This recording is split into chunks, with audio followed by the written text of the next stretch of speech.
everyone. My name is Cynthia Adhiambo. I'm the digital personnel at Meditest Diagnostic. Hello everyone, my name is Dr. Bharat Marla. I'm a senior consultant physician and specialist in cardiology and diabetology.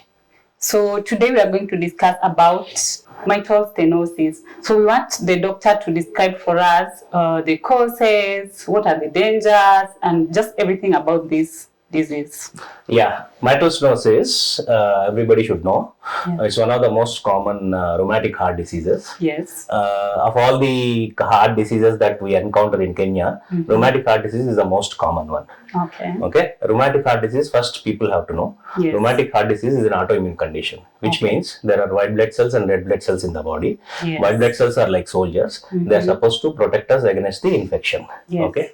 In some people who are genetically prone, who have those certain genes which make the individuals prone for autoimmune diseases. These people, they contract throat infection caused by a bacteria by name streptococci. And these streptococcal bacterial cell wall proteins, they mimic the heart wall proteins. Okay. So in people who are genetically prone, these white blood cells, instead of protecting us from the streptococcal invasion, they go and destroy the heart walls. Okay. And as the age progresses, this damage progresses, and that leads to rheumatic heart disease. In mitral stenosis, what happens is the mitral valve is damaged. Mitral valve is that valve which is present on the left side of the heart. It is in between left atrium, that is the top portion of the heart, and left ventricle, the bottom portion of the heart. It controls the flow from atrium to ventricle. And in people who develop mitral stenosis, the valve gets destroyed and the valve area becomes small. In which case, the mitral valve area goes low, becomes small, the valve becomes very tight. And there will be increased pressures on the left atrium. And that leads to left atrial dilatation. And when the left atrium is dilated, there is back pressure on the lung. Even the lungs get affected. Okay. So that's how mitral valve stenosis happens. The normal mitral valve area is 4.5 millimeters. Anything less than that we call mitral stenosis. And there are various grades: mild, moderate, and severe. That's great, Doc. So my question is, what are the dangers that the patient should look out for? The complications. Dangers means complications. One of the most common complication of mitral stenosis is because of the enlargement of the left atrium, which happens over a period of time because of the increased pressures. Patients develop what is called atrial fibrillation. Atrial fibrillation means the top portion of the heart, the atria, right and left atria, they beat very fast. And they beat irregularly. Okay. So when this happens, we call it atrial fibrillation. And this is very deadly because when the heart is beating very fast, especially when the left atrium is enlarged, blood spends more time in the left atrium. That leads to clots formation. And these clots, they don't sit idle because of the increased pressures. They will be thrown out through the ventricle into various parts of the body. If they go into the brain, that causes stroke. If they go into the lung, that causes pulmonary thromboembolism. If the clot goes into the legs, that will cause what you call deep vein thrombosis. All three complications are very bad. First two are really deadly. So these are the complications of mitral stenosis. Okay. So definitely that's what the doctor has described. Again, one more question, Doc. Is it really easy to spot someone with these signs and symptoms, or do we really have to see the doctors first? What is it that a patient should do? Yeah, see, mitral stenosis, when it is present, most commonly the people, it happens in young females. Okay. And the most important symptoms of mitral stenosis are chest pain. One, palpitations, shortness of breath, that is breathing difficulty.